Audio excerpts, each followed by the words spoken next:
Welcome sa Durs TV. Kung interesado ka sa ganitong news, huwag kalimutang isubscribe ang ating YouTube channel. Maraming salamat! Welcome po ulit sa ating panibagong update tungkol sa Kim Pao. Ihahatid ko po sa inyo ang pinakabago at pinaka-latest na mga kaganapan tungkol sa kanila.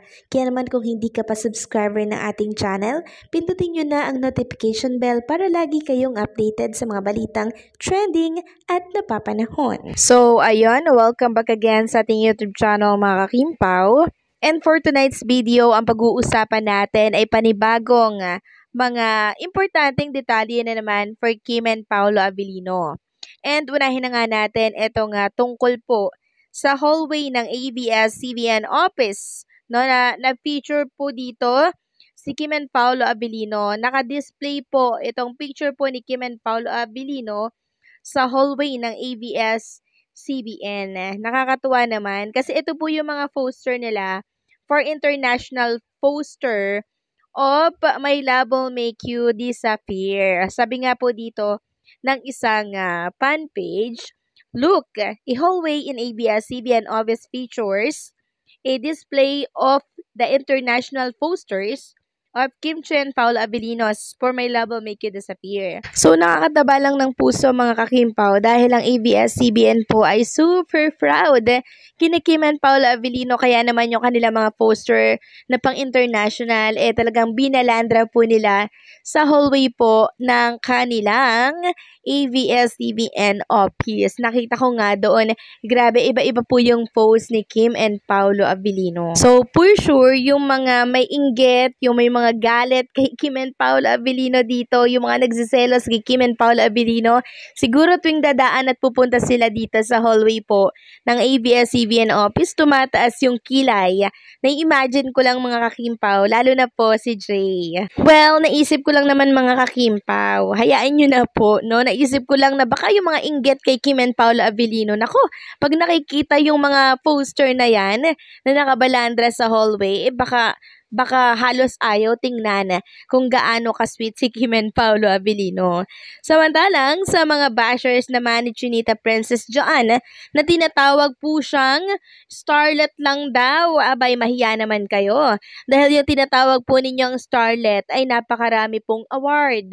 Kaya nga po yan natawag na Chinita Princess Sabi nga dito, Kim Chiu has been called the Chinita Princess and has won many awards for her work in film and television.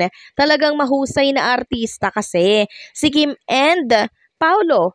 So itong babasahin natin ay for Kim lamang po para lamang doon sa mga bashers na tinatawag si Chinita Princess na starlet daw. So narito ang mga awards. Seoul International Drama Award won 1. FAMAS Award nominated multiple times including Best Supporting Actress in 2013 and Best Actress in 2014. Star Award won 8 for television and dominated multiple times for Movie Actress of the Year. Box Office Entertainment Award won 11. Golden Screen Award nominated multiple times including Outstanding Performance by an Actress in a Drama Series in 2014. MMFF Award nominated for Best Actress in 2018. So saan kayo dyan mga bashers na nagtatawag kay Kim Chiu ng starlet lang daw? Susmiyo, ang dami na pong napatunayan ni Chinita Princess at hindi siya karapat-dapat na tawagin na isang starlet lang. Samantalang next topic naman tayo sa mga taga Jensen at Coronadal. Get ready mga kakimpaw dahil magsasabog po ng kilig sina Kim and Paolo Abilino dito. Sabi nga ng ABS-CBN Film Production Inc. Star Cinema, nasaan ang pag-ibig? Nasa Jensen at Coronadal. Watch out for Kim Pao on March 16 and appear on the following venues: 3 p.m. KCC Mall of Marvel, 6 p.m. KCC Mall of Jensen. Kaya naman sa mga taga Jensen, get ready and paki-mark your calendar na po. Okay? March 16, 3 p.m. and 6 p.m. yan sa KCC Mall of Jensen and Marbel, okay? With special guest Ding Dong Bahan and Patrick Ramirez. Samantalang, next topic naman tayo mga kakimpaw. Ito naman po ay tungkol kay Kim and Paolo Avellino na kung saan itong kapatid po ni Chinita Princess na si Ate Lakam ay may pinost po sa kanyang Instagram story. Picture po yun ni Kim and Paolo Avellino together para po sa Metro Magazine. Pero ito po ang nakatawag pansin sa mga Kimpaw Nation. Ang patag po ni Ate Lakam kay Kim at Paolo. At yung emoji po sa ibaba nito na King, Love, and Queen. So may pa-heart po dito sa gitna. Kaya ang tanong ng marami, ano kaya ang ibig sabihin ng mga emoji na pinost netong si Ate Lakam? Ito po ang komento ng ilang mga Kimpaw Nation. Ang prinsipe at prinsesa daw, sabi ni Ate Lakam, ay nagkaisang dibdib na.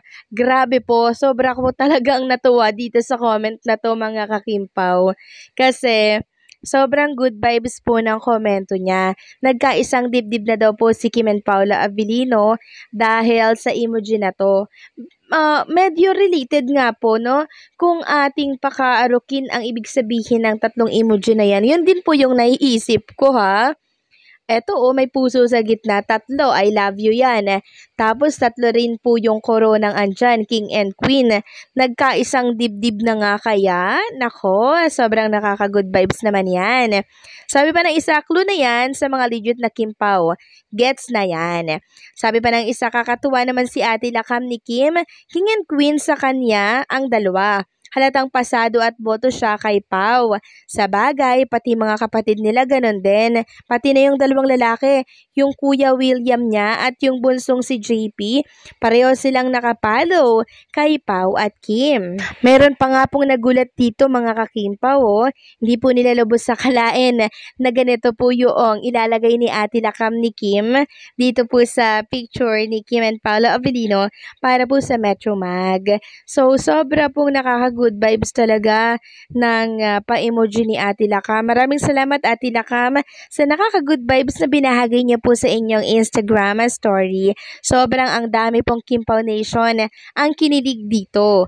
And talaga namang kanya-kanya po silang bigay ng definition or ng ibig sabihin dito po sa tatlong emoji na inilagay ninyo. Basta para sa amin, together na po si Kim and Paolo Avellino. And dun kami kakapit sa 3 puso na ang ibig sabihin ay I love you.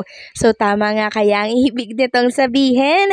Nakaka-good vibes po talaga. Marami po ang natuwa mga kakimpaw dito po sa binahagi ni Ate Lakam. And sana po ay maging tuloy-tuloy na po ang good news for Kim and Paolo Avellino. Talagang doon ako kakapit sa 3 puso ni Ate Lakam ni Chinita Princess. So paano hanggang dito na lamang po ang update natin at maraming salamat sa patuloy na pagsuporta and don't forget to like, share, comment, and subscribe.